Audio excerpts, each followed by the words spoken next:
This is Mildred Nitzberg, continuing with part 2 of an interview of Arnold Che on March 7th. This is tape number 6. Arnold, is there any other single incident in your camp experiences that you feel you would like to share with us that had a special made a special mark? I have one incident that, except my wife, nobody in the whole world knew about it. I think a few girls in the camp knew about it, otherwise nobody, not even my children. When I wrote my book, I have a friend in New Haven, Connecticut, who is a psychiatrist, the son of a survivor. And we were talking once about it, since he interviews a lot of survivors. He said, Arnold, if there is anything that you're going to put in that book, you have to put it in the book. And after I discussed it with my wife, she said, I don't mind. To me, it was the most embarrassing act that I ever did in the camp. And I was very embarrassed of it, and that's why I never talked about it. It was one night in 1944 when this murderer, Kurbanik, came in with a group of SS women. And I think it's worthwhile to mention that the women in the SS were much worse than the men, much worse. They were plain and simple animals. And he brought in that time a group of SS women, showed them around the camp. And she looked at different prisoners, and we were standing all in front of them naked. And it was quite embarrassing. We were used to stay naked, you know, in front of the assessment for selections and whatnot. But this was quite embarrassing for us. A group of young SS women dressed to kill in their uniforms, and they all looked beautiful in their uniforms. But all I know is that that same night that Kurbani came in, and he calls up my number. We were never called by name, and calls up my number. And he said, I want to see you. I knew if Kurbani calls you, this is kaput. And I went out. And he said, I need you, you're coming over with me to fix a stove in the women's camp. And he took me to the women's camp.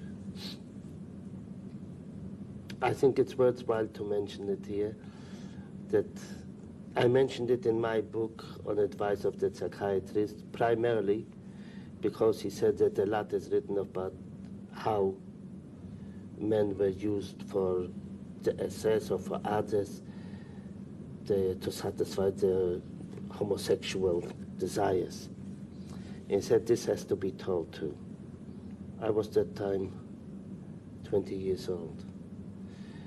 And that night he came in, he said, you're coming with me. And I go with him. He had the motorcycle, and I sat in that, whatever you call it, the sidecar of the motorcycle. Took me over to the women's camp, he reports, and everything is fine. And I go to the women's camp, and I thought we going into the kitchen at the end of the camp. I can't even describe that little house because I was too shook up. At the end of the, it was in the middle of the night. At the end of the camp was a small, like a guard house. And I came in here, and I noticed Lisa, an SS woman that was the terror of the camp. And Lisa was in her uniform, and Kurbani came in and he salutes for her. She must have been a higher rank than him. A young, maybe 22 years of age.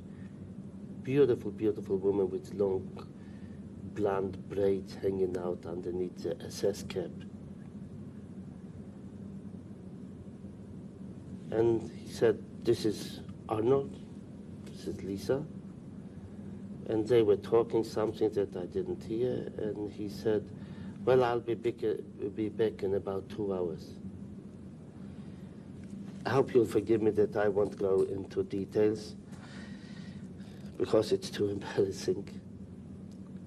But that night made me take a shower, She served food on the table, and she just said, "You're going to sleep here that night." Little did I know that this was the first of many trips that I will have to make to her.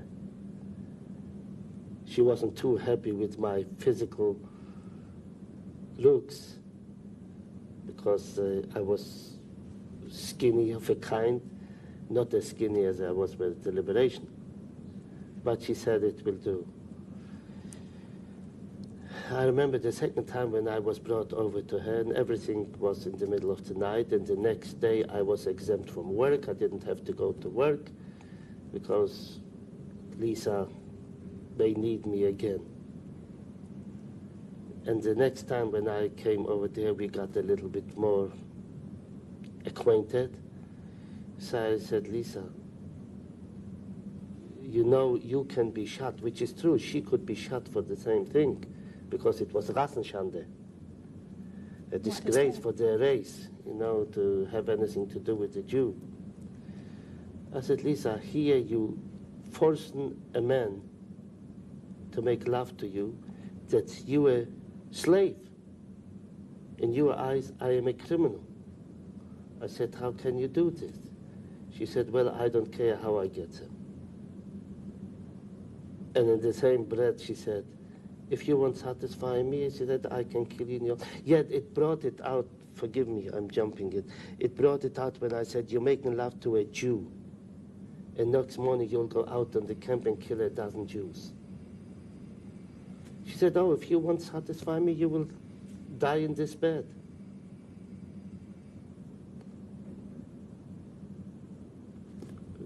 To me, it was the greatest embarrassment, because in the morning, when they picked me up and I left, I saw girls looking at me from the camp, and they probably thought, "Look at this. A Jew is going in making love to a German woman just to survive." And this was, to me, the lowest form of survival. It was hard for you to live with. Little did they know that I just had to do it. Of course, there was no place for questioning. I couldn't question it. These people, now I know they understand, because I met one girl that brought it up, not in full, you know, but she brought it up that she knows that I lived with a Nazi woman over there in the camp. But it wasn't just this. When I would leave, she would ask me, "Do you want me to do anything for the Jewish Huas?" Because she knew that I have a lot of friends on the camp from my hometown. I said, "Yes, I wish you could give them something to eat, something more." And she would take out every day a few girls and just give them an extra piece of bread or give them an extra soup. So that helped you to live through that experience, knowing that in its way it helped other people. She told me what she did. The next night, if I would come, she would tell me what she did. But it still didn't help me. It was a very low way of buying a life. But it seems that my desire to live was stronger than my principles. Except that if the Jews didn't have that great desire to live, Arnold, we might not have survived as a people. But it was we might not have survived. It was a low form. It's hard to live. Yeah, it was too high a price. You're judging yourself too harshly. You helped other people somehow through that act, and that's what you have to think of. I tried. You did. It was just, yeah. You did, and you used it to help other people.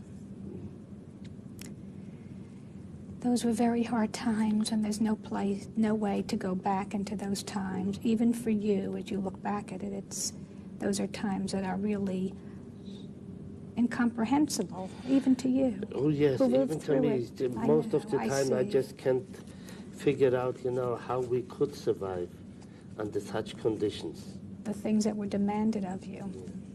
But you did survive, went on to tell the story, and you do other things today. You survived and spent all these years telling the world, and that's a painful thing to do, and yet you've continued to This do it was all a these promise. years. This was all a these promise years. that I made myself, never to forget and never let anybody else forget.